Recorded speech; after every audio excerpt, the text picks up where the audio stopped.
Gör nə qədər vicdansız, mənliksiz, ləyaqətsiz insan olasan ki, bir gözünü itirən qaziyə 2 il 6 ay həbs verəsən və həbsdə belə ondan əl çəkməyəsən. Qazimiz Hacı Vəliyev 1 il 4 ayda artıq həbsdədir və həbsdə olduğu müddətdə belə bu insana qarşı işgəncələr davam eləyir. Hər gün döyürlər, işgəncə verirlər, artıq görən gözü belə 3% görür. Hətta əlilliyini belə əlindən almağa çalışırlar ki, fikrindən daşınsın. Amma bu insan, görün nə qədər mübariz insandır ki, bu insan hələ də öz fikrində, öz mövqeyində davam eləyir və yenə onlara tabi olmur. Sizlər isə gedib fahişəliyi təbliğ edən insanlar üçün azadlıq istəyirsiniz.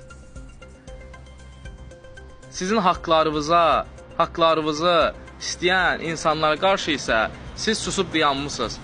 Valla belə birlik olmur, belə xalq olmur. Gəlin bir olağın, bu insanlara qarşı olunan haqsızlıqlara susmayağın. Onlar üçün azadlıq istəyəyin. Hansısa fahişəliyi təbliğ edən adamlara görə azadlıq istəməyin nə mənası var? Çıxıb sizə o nə verəcək? Yenə eyni şeylərinə davam eləyəcək. Hər kəsi birliyə çağırıram. Gəlin bir olağın, bu insanlara qarşı olunan haqsızlıqlara susmayağın. Hamımız bir əldən bu insanlara qarşı olan haqsızlıqlara mübarizə aparaq.